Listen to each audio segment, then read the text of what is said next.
नमस्कार, मैं हूं आपके साथ मनीषा डिंडोरिया। स्वागत है आप सभी का हमारे चैनल पर। कश्मीर में जिस तरीके से आतंकवादी हमले हो रहे थे, उसको लेकर अमित शाह अभी एक्शन में आ गए हैं। आपको बता दें कि हाल ही में अभी मोदी जी और अमित शाह की बैठक हुई है इस आतंकवादी हमलों को लेकर। वहीं सेना प्रमुख एमएम नरवणे भी पहुंच गए हैं वहां कश्मीर दौरे पर, जिसको लेकर अभी आतंकवादी हमलों पर चर्चा हो रही है। राजौरी में 6 लश्कर ए तैयबा के आतंकवादियों को ढेर भी कर दिया है भारतीय सेना ने। तो ऐसे कड़े एक्शन भारतीय सेना द्वारा लिए जा रहे हैं। पवन त्यागी जी इस वक्त मेरे साथ है। सर, कश्मीर के जो हालात अभी हो रहे हैं, 90 का दशक याद दिलाना चाहते हैं हमें आतंकवादी, फिर से वही चीजें रिपीट कर रहे हैं, दहशत फैलाना चाहते हैं। क्या कहेंगे आप इस पर? देखिए, असल में ये जो इस समय का माहौल बना है और ऐसा लग रहा है कि जैसे 1990 में कश्मीरी पंडितों को मार भगाया था, सेम वही कंडीशन इस समय आ रही है। और इसमें जो है आतंकवादी गैर कश्मीरियों को निशाना बना रहे हैं, ये लगातार चल रहा है। और ऐसा नहीं है कि ये टारगेट करने के पीछे का जो मकसद है, इसके मकसद को समझना पड़ेगा। ये जो ऐसा लग रहा है कि इसमें केवल जो है बाहर के आतंकवादी हैं, ऐसा नहीं है। इंटेलिजेंस की जो रिपोर्ट है वो ये आई है कि जो सीमा पार का आतंकवाद था वो हमारी सेना उनसे मुकाबला करती है और उनको घेर कर कुछ ही घंटों में मार गिराती है, क्योंकि उनकी अलग से एक पहचान है कि वो बॉर्डर से एंट्री कर रहे हैं। लेकिन ये जो गली मोहल्ले में रह रहे हुए लोग हैं, इस बार ये देखने में आया है जो लोकल जितने भी हमले हुए हैं, चाहे वो गोलगप्पे वाले पे हुआ, चाहे वो टीचर पे हुआ, इन सब में ये देखा गया कि लोकल लोगों की इन्वॉल्वमेंट है। लोकल लोगों को पाकिस्तान से हथियार मुहैया कराया जा रहा है और पैसे मुहैया कराए जा रहे हैं। और इसको आपको याद होगा तो पंजाब में पिछले काफी दिनों में ड्रोन कई बार देखे गए और ड्रोन से नशे के पैकेट गिराए गए, नशे की सामग्री और हथियार भी गिराए गए, जिसका जिक्र कैप्टन अमरिंदर सिंह ने भी किया था कि जिस तरह से सिद्धू को बनाया जा रहा है सीएम, अगर ये बन गया तो ये देश के लिए खतरा है। उसकी बात को ना तो मीडिया ने हाईलाइट ज्यादा किया और ना कांग्रेस ने तवज्जो दी, जबकि वो एक गंभीर मुद्दा था।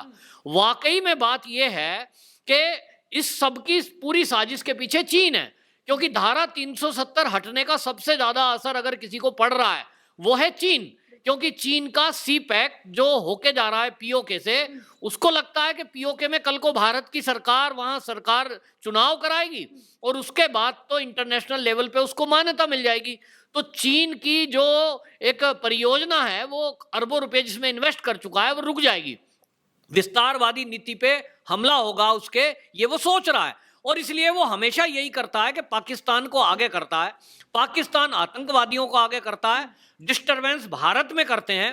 पहले वो बॉर्डर पार से लोगों को भेजते थे, लश्कर ए तैयबा हो गया या नाम कोई भी रख लो, लेकिन अब उन्होंने देखा कि बॉर्डर पार से आते ही तो कुछ घंटों के अंदर सेना के द्वारा मार गिराए जा रहे हैं। तो उन्होंने अंदर जो ये बैठे हुए लोग हैं इनको कांटेक्ट किया है, और ये वही लोग हैं जो सेना पर पत्थरबाजी करते थे।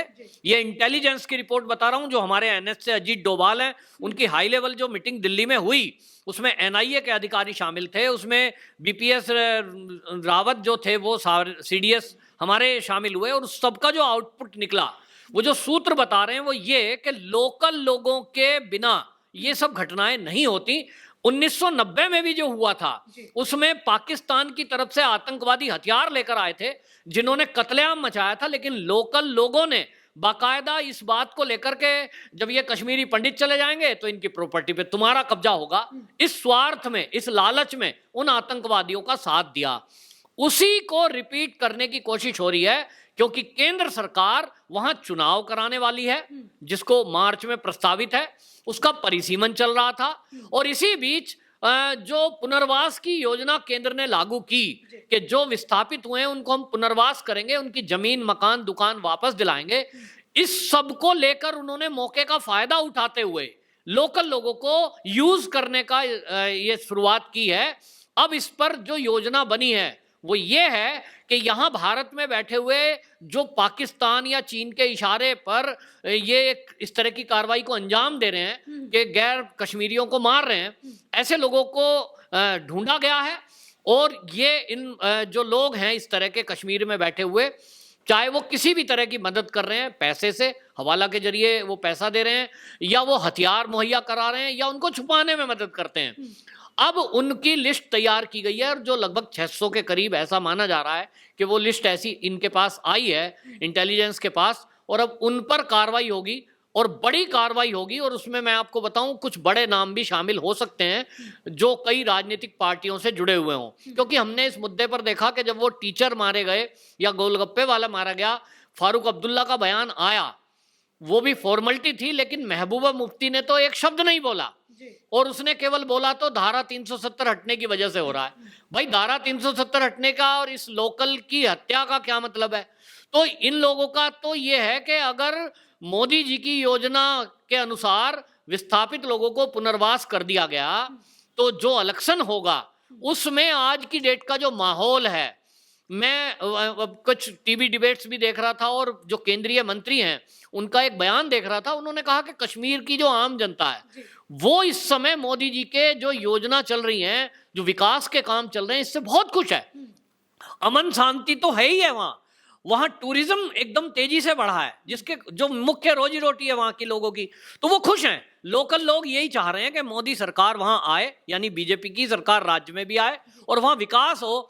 यही प्रॉब्लम चीन और पाकिस्तान की है कि उनको अब लग रहा है कि अभी तक कभी नेशनल कॉन्फ्रेंस आ रहा था, कभी पीडीपी आ रही थी, कभी कांग्रेस समर्थन में वहां सरकार बन रही थी, और ऐसा मुझे जो लग रहा है, मेरा एक अनुमान है कि ये जो बाकी सरकारें रही हैं बीजेपी के अलावा, चीन और पाकिस्तान को लगता है इनसे तो हम जो कहेंगे वो बयान दिलवाएंगे, जो कहेंगे वो इनसे काम करा लेंगे, इसलिए उनसे दिक्कत नहीं है। दिक्कत चीन और पाकिस्तान को भाजपा से है। वो नहीं चाहते कि भाजपा की सरकार बने, और जो कि अभी बनती हुई दिख रही है, बस इसीलिए वो डिस्टरबेंस पैदा कर रहे हैं और देश में एक भय का माहौल बना देना चाह रहे हैं, और कश्मीर में भी कि भैया आप लोग यहाँ रहोगे तो मारे जाओगे, इसलिए छोड़ के जाओ। ये माहौल बनाया जा रहा है, इसमें मेन रोल चीन का है, लेकिन जो राजनीतिक दल हैं, महबूबा मुफ्ती हो या फारूक अब्दुल्ला, इनके भी रोल को नकारा नहीं जा सकता, और इसी एंगल पर जांच एजेंसियां जांच कर रही हैं। जी, जिस तरीके से कश्मीरी पंडितों को वहाँ फिर से बसाने के लिए एक रेवेन्यू कोर्ट का गठन सरकार ने किया, केंद्र सरकार ने, अब ये जो आतंकवादी है उनको ये हजम नहीं हो रहा है, इसलिए क्या वो ये टारगेट किलिंग का इन्होंने अपना एक अलग से आइडिया क्रिएट किया और टारगेट कर रहे हैं एक एक को मारने का? आप अगर गौर से देखेंगे तो ये आतंकवादी भी क्यों आ रहे हैं, या आतंकवादी भारत पे हमला क्यों कर रहे हैं, दुनिया के देशों में क्यों कर रहे हैं, ये एक विचारधारा है। वो विचारधारा जो कहती है कि बस हमारे अलावा बाकी दुनिया में कोई नहीं रहेगा। तो तालिबान जो अफगानिस्तान में कर रहे हैं वो यही कर रहे हैं कि हमारी विचारधारा चले। ये जो लोग हैं इस तरह के, ये पूरी दुनिया में हैं। यही विचारधारा ने 1990 में उन लोगों को मार भगाया जो कश्मीर में पिछली कई पीढ़ियों से या यूं कहें सदियों से रह रहे थे, उनको मार भगाया। हमारी विचारधारा चलेगी, हमारी ही विचारधारा के लोग रहेंगे। कश्मीरी पंडितों के बयान देखिए आप मीडिया में, उनकी वीडियोस हैं, वो कहते हैं कि साहब हम तो जिनके साथ शादी ब्याह हर फंक्शन में अड़ोस पड़ोस दुख सुख में रहते थे, वही लोग हमारे घर जलाने के लिए हमने देखा कि सबसे आगे थे। तो मतलब एक मानसिकता है, और वो मानसिकता लूट खसूट की है, और वो मानसिकता ये है कि हम ही रहें बस दुनिया में, बाकी कोई ना रहे। वो विचारधारा ये किसी भी ऐसे आजाद देश में जहां लोकतांत्रिक व्यवस्था कायम है, भारत जैसे देश में वो कैसे चल सकती है? और प्रॉब्लम केवल यही है कि जब से मोदी सरकार आई है वो वास्तव में ऐसी किसी भी विचारधारा को यहाँ पनपने नहीं देना चाहती। सबका साथ, सबका विकास, सबका विश्वास, ये जो सूत्र है, ये एक मंत्र है मोदी सरकार का। ये मंत्र इनको भारा नहीं है। इनको लगता है कि सबका साथ नहीं, सबका विकास नहीं, बस हमारा विकास, हमारा ही साथ। और इसलिए कश्मीरियत, जमहूरियत के नाम पर जो अभी तक 70 साल जिन सत्ताधारी पार्टियों ने, जिन्होंने पीडीपी या एनसी या कांग्रेस ने कश्मीर पे राज किया, आप देखेंगे कश्मीर में मूलभूत सुविधा नहीं है। मतलब वहाँ अच्छे अस्पताल नहीं बने, अच्छे स्कूल नहीं बने, कोई यूनिवर्सिटी नहीं बनी, वहाँ इंडस्ट्री नहीं लगी।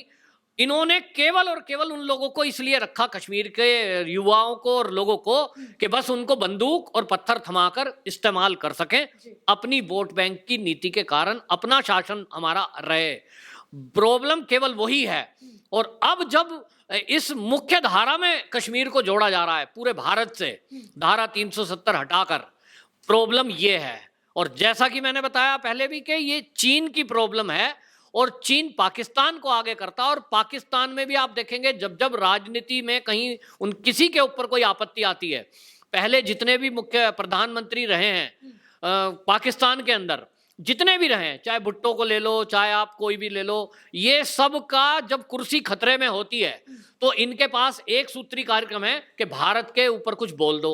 इसमें जो कश्मीर में डिस्टरबेंस है, इसमें एक एंगल है पाकिस्तान की सेना और पाकिस्तान की सत्ता। आप देखेंगे दोनों में हमेशा एक तरह से वर्चस्व की लड़ाई रहती है, और वहाँ इनडायरेक्टली जो शासन करती है वो तो सेना ही करती है। हमने हर बार देखा कि जब भी तख्ता पलट होगा वहाँ की सेना ही करती है, और इस बार भी हमें लग रहा है, क्योंकि आप याद करिए अफगानिस्तान में जब तालिबान का कब्जा हुआ था तो सबसे ज़्यादा खुशी पाकिस्तान में मनाई जा रही थी, और उसको ऐसा वो वहाँ की सरकार और बयानबाजी ऐसी टीवी डिबेट्स में कर रहे थे, वाह जैसे कि हमने किला फतेह कर लिया। लेकिन वो सरकार के सिर पे उल्टा ही पड़ा, क्योंकि तालिबानियों ने स्पष्ट कर दिया कि पाकिस्तान का कोई भी डिस्टरबेंस हमें हमारे देश में नहीं चाहिए। और इसके बाद खूब आलोचना ये हो रही है कि जिस तरह से इमरान खान ने वहाँ इन्वेस्ट किया और जिस तरह वो खुशी मना रहे थे, ऐसा तो कुछ हुआ नहीं, वो फंस गया है। तो इसी तरह फंसा हुआ व्यक्ति, और इस सेना जो है वो कहती है कि ये फेल आदमी है, और सेना चीन के इशारे पे चलती है। अब चीन चाहता है भारत में डिस्टरबेंस हो और तालिबान पे कब्जा हो, तो वो इसी सब के लिए सेना को इस्तेमाल कर रही है। और अभी आप कुछ दिनों में अगर ये देखें कि सेना का जनरल बाजवा वो प्रधानमंत्री अगला बन गया है पाकिस्तान का, तो कोई ताज्जुब नहीं है, क्योंकि वो पाकिस्तान की हिस्ट्री है। और इसीलिए उनके पास एकमात्र मुद्दा है जो सेना के प्रमुख हैं कि वो अपने को हीरो बनाने के लिए भारत में डिस्टरबेंस पैदा करते हैं, चाहे उसमें उनको मुंह खानी पड़े। निश्चित रूप से हार तो उन्हीं की होगी, लेकिन वो डिस्टरबेंस करते हैं।